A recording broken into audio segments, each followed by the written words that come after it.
it's basically a trade. You're giving that company the best years of your life. You're young, you're full of energy, you're going to work hard. You're really going to break your brain around these really difficult engineering problems. But then you get a lot in return for that.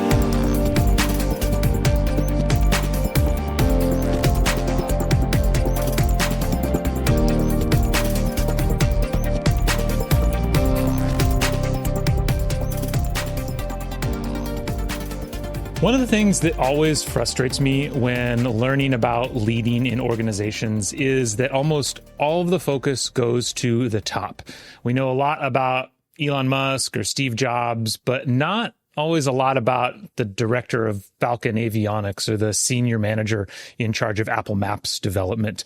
Most leaders are not the CEO, so taking lessons from the CEOs doesn't always get you that far. And that's one of the reasons why I always try to bring in, second and third level leaders in a lot of organizations to get a better sense of the day-to-day lessons and culture that are going on in these organizations. Today, instead of talking with one of those leaders, I think I have someone even better because he has made a career off of talking to the leaders and the people on the front lines in space organizations in order to figure out what is actually happening. Eric Berger is the senior space editor for Ars Technica, author of 2 amazing books, Liftoff and Re-Entry, about the history of SpaceX, and my absolute go-to source for the wonky space news that helps us understand the real story behind the headlines. Today, I want to capitalize on his experience behind the scenes to understand what types of cultures and leadership traits drive success within the space industry. Before we get into that discussion, I do want to remind you that if this is your first time listening to the show, please hit subscribe so you never miss a future episode. And if you happen to be someone who is responsible for leadership development in your organization, please reach out to matt@bettereverydaystudios.com. I would love to chat to see how we can make the managers in your organization better. With that, let's get into the discussion with Eric Berger. Eric, how are you doing today? Well, I'm doing great, Matt. Thank you for that very generous introduction. I appreciate it. Oh, no, I mean, every bit of it. I actually wanted to start kind of with this idea of what you're trying to do with your writing and reporting, because at least from my perspective, I do feel like you have a different take in that you're definitely not just reporting the news in the firmest sense. It's like you will state your opinion. You will call a spade a spade. You inject a little bit of your own personality, it seems. What is your goal with your reporting? My number one goal is to understand what is really happening and to share that with readers.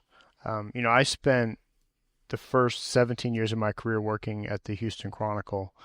Obviously, one of the largest newspapers in the country, writing about science. And I grew passionate about space toward the end of my tenure there.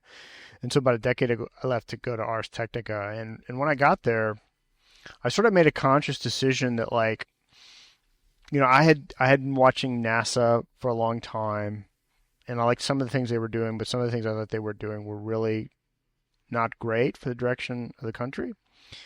So I just, I started reporting more on commercial space and about the companies and the people that were actually changing things for the better. And so I cover the space industry, try to find out, as I say, what's really happening and identify the areas where there's progress being made. Because really, at the end of the day, I'm biased toward progress in the stars. Yeah. As a spaceflight enterprise. For anybody, I do have a decent number of people that listen to this show that aren't necessarily familiar with the space industry. I'm sure we've all talked to folks who, just don't realize kind of how titanic a shift is happening right now. I don't know if you could summarize, what do you think? What are some of the biggest changes that are happening right now versus, when you first started writing? There's two really big trends that have dominated the last 2 decades in spaceflight. The first of these is the rise of China as a space power, both military and civil space. It's the point now where there's probably at least a 50% chance that they put humans on the moon before NASA gets back there with the Artemis program. And so that China has completely supplanted Russia and any other sort of space program as a rival to the United States, and they're continuing to rise.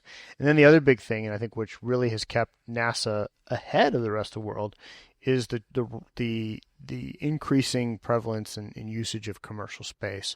The difference between commercial space and traditional space basically is commercial space doesn't build whatever the government tells it to build. It builds what it thinks is best for its needs, and then it sells those to the government as a service.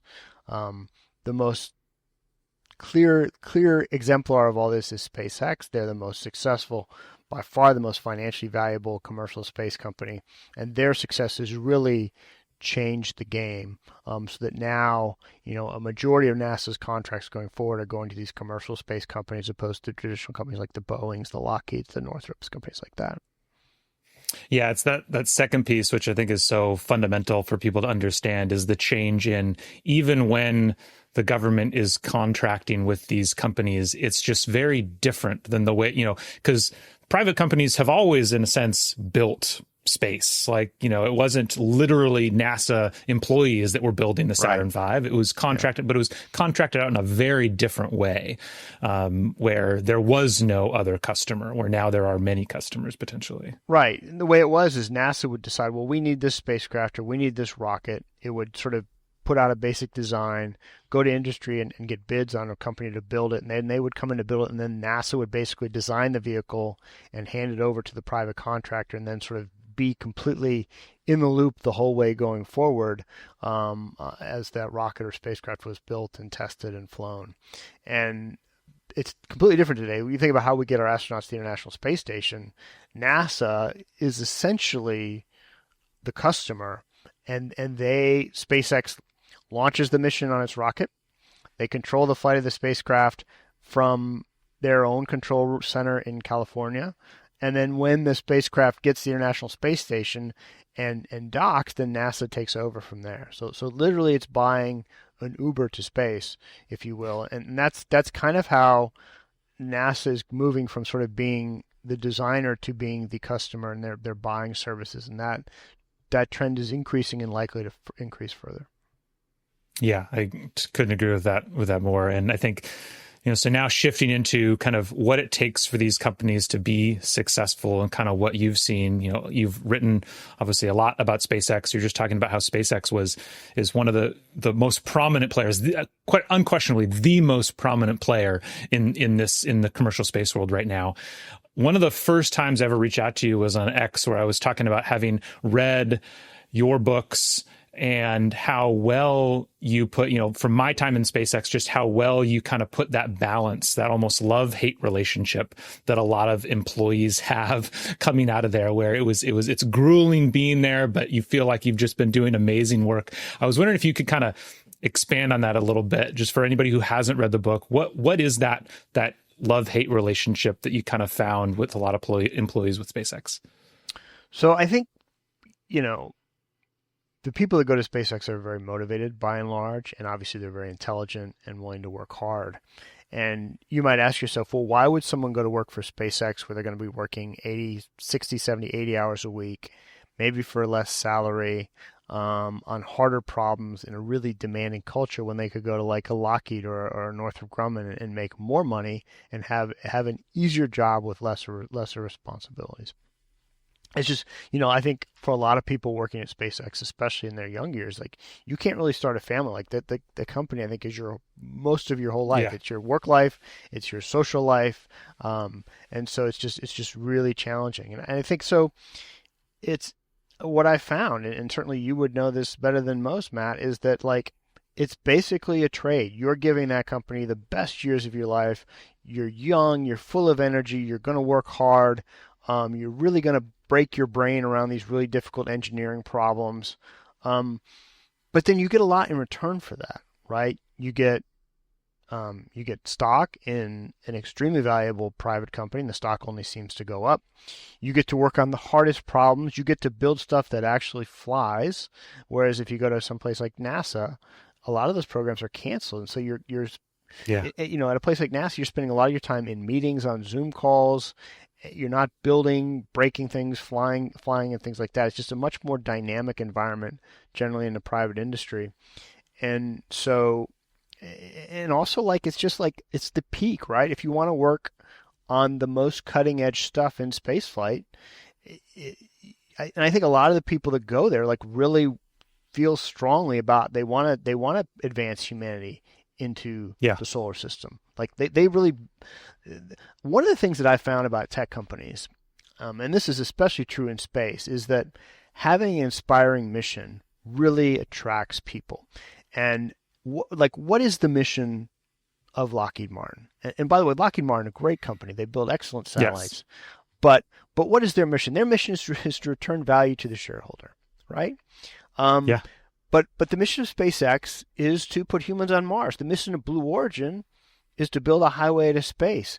The mission of Astroforge is to go out and try to mine asteroids. I mean, these are very exciting missions, and I think that's really also one of the hallmarks of the commercial space industry is that you sort of have a vision that these companies are founded around that you're working toward. And yeah, a lot of these companies are going to fail because the visions maybe are too grandiose or you don't have funding or just whatever. But that attracts the best people. And I think to get the best people, you have to have a clear and compelling vision and actually live up to it.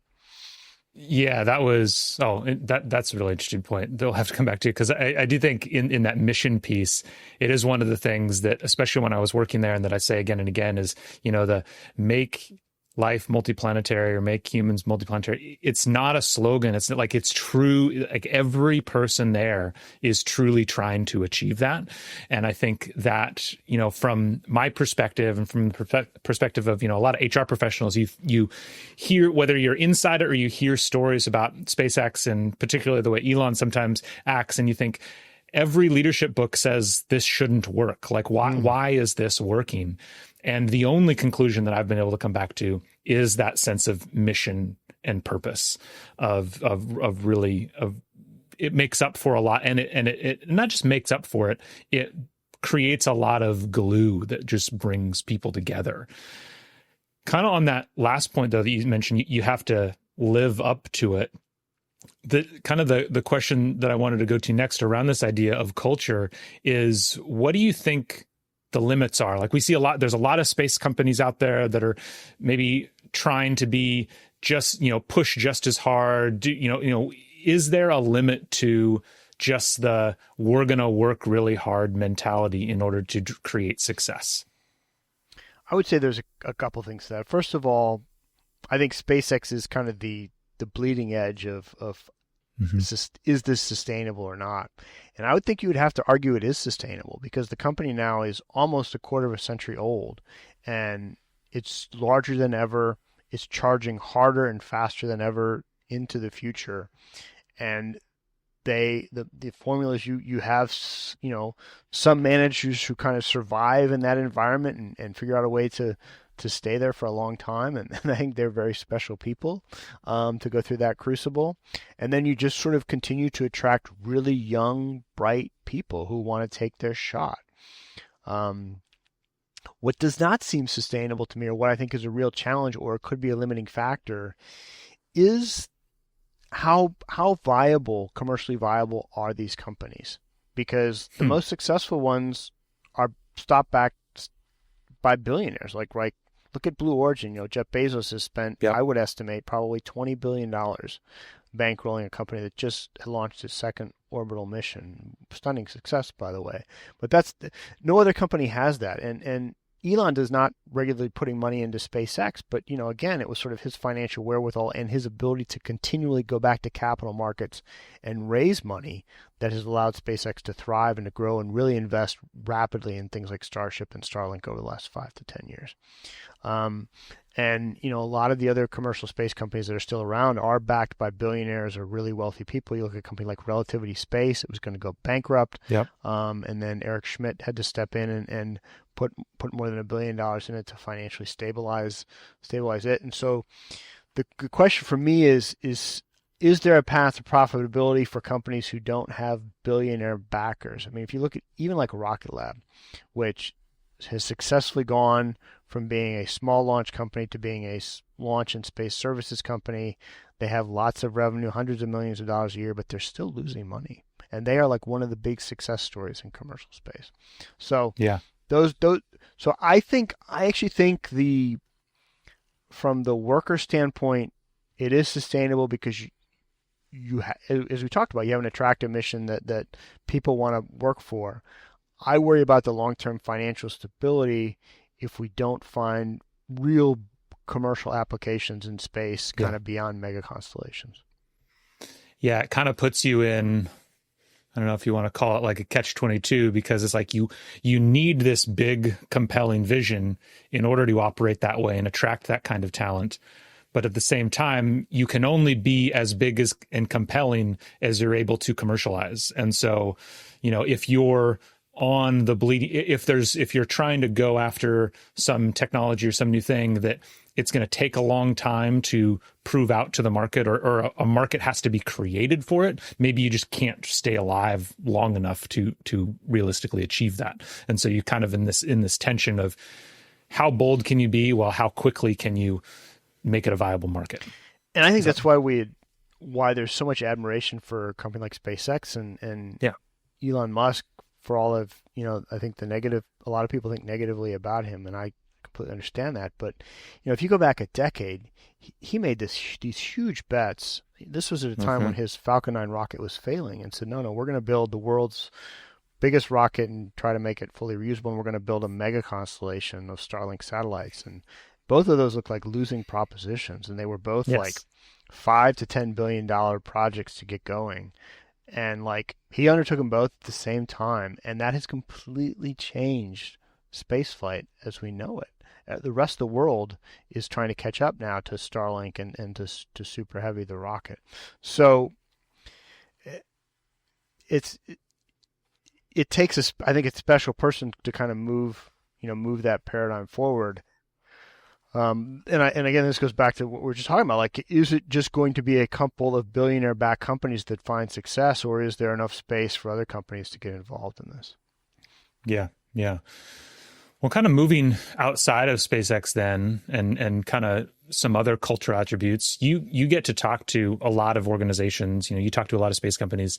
I'd be really interested from your perspective. I mean, we don't need to call anybody out, obviously, but like when you meet, how apparent is it to you kind of early on when you're talking to a new company of like they have a solid foundation versus I'm not sure. Like, are there cultural elements that like you cue off of as you're meeting people?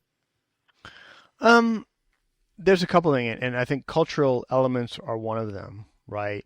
If you look at the quality of the talent that people have hired, you look at the CEO and is this person someone who is good at telling a story, or actually understands what they're trying to do and can pull it off?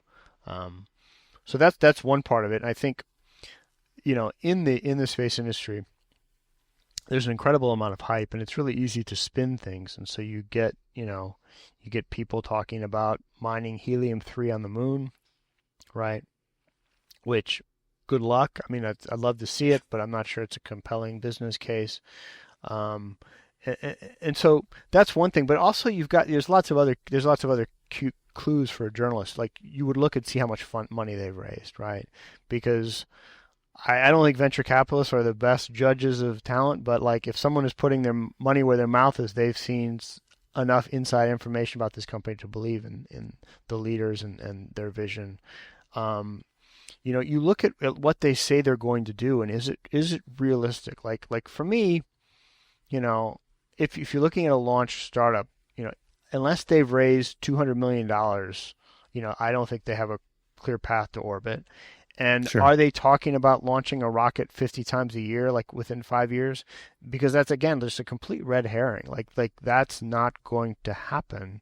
And if you're premising the success of your business on that, then you really don't have a clear, I think, picture of you don't have a clear pathway to success, I guess. Yeah.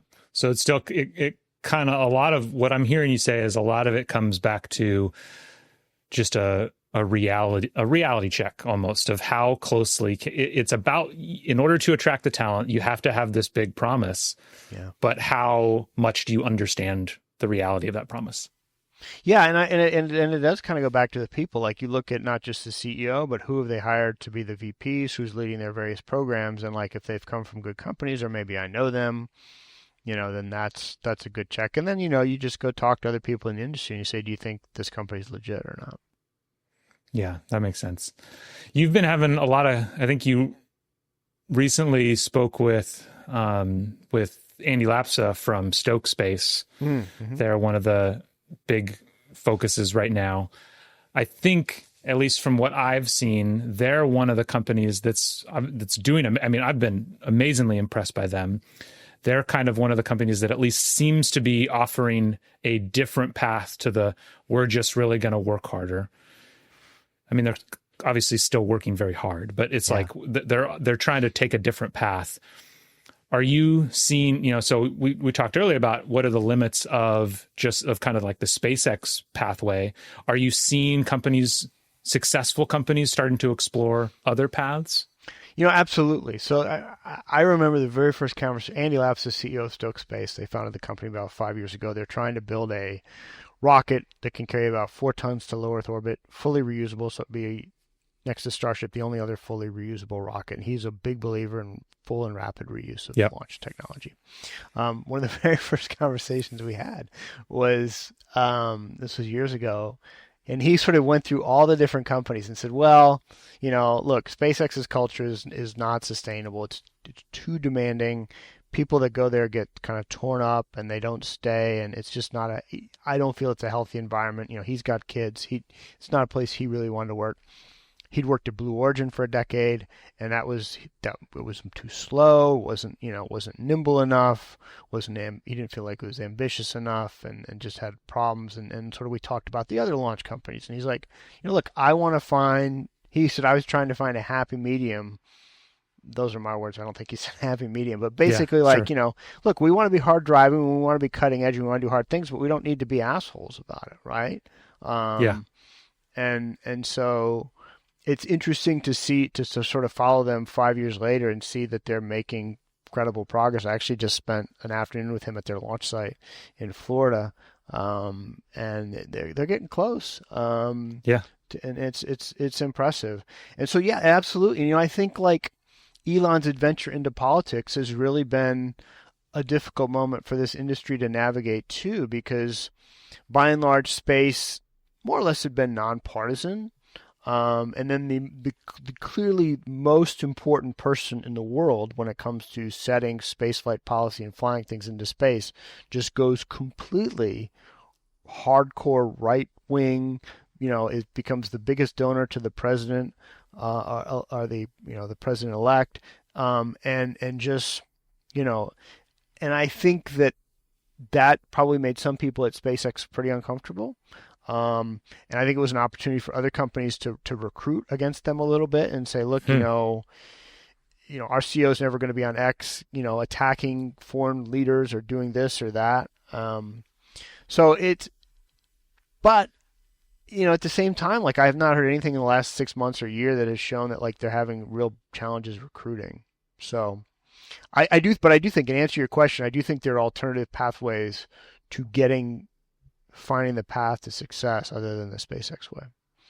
Yeah, it's interesting that I was just listening to an interview with Mark Andreessen where it sounded like at least part of the interview was talking about how they really are encouraging a lot of their founders that they invest in to go the cult of personality route in order to make sure they just kind of have this constant pull of talent.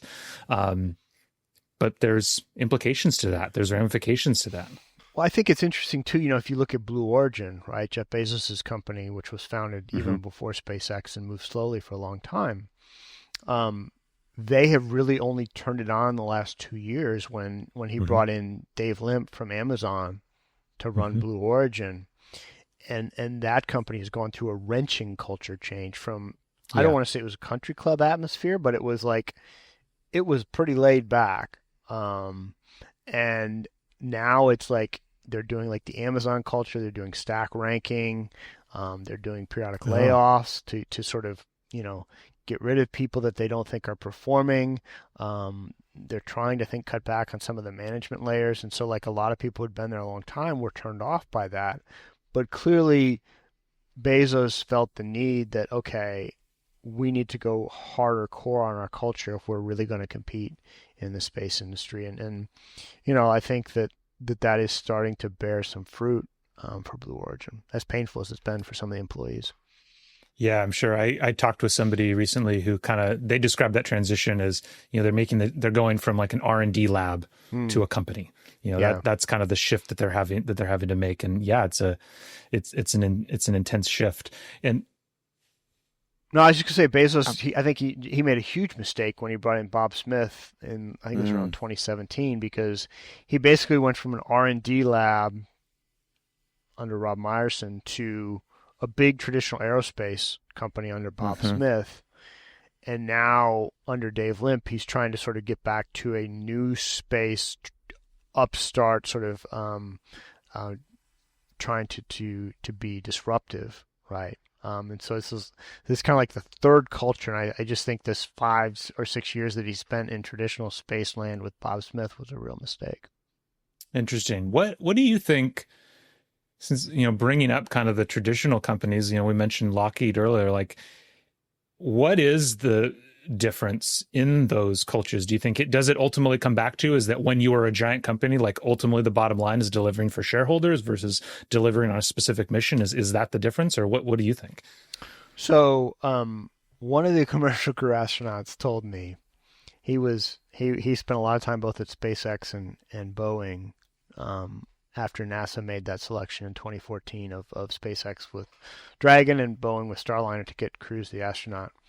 He said that like the first time he went to SpaceX after that contract was awarded, like at SpaceX it was like grad students running around. No one had time. They all had 10 different things they had to finish up, and they couldn't focus on commercial crew because it wasn't like the most important thing they had to do at that moment. And then when Boeing got the contract, the first thing they did was give it to their lawyers to try to figure out how they could get more money out of it. So that, I think, is a pretty good differentiation in the culture of SpaceX or a new space company versus a traditional space company. And of course, we all know how that story ended, right? Like SpaceX got to orbit with Crew in the middle of 2020 and started flying operational missions by the end of that year. And it was last summer of 2024, where Boeing launched Starliner with 2 astronauts, Butch and Sonny, and they ran into pretty serious thruster troubles on the way up. They were bad enough NASA said, you're not coming home in Starliner. They had to fly home eventually in Dragon. And so like more than 5.5 years after SpaceX safely flew Crew to the station, Starliner is still, not very far from being an operational vehicle. Yeah. And is that, because what I'm taking from kind of all these different threads is just like the problems are very hard, and just like they're so hard that you have to be really clear-eyed and really focused every single day in order to achieve them.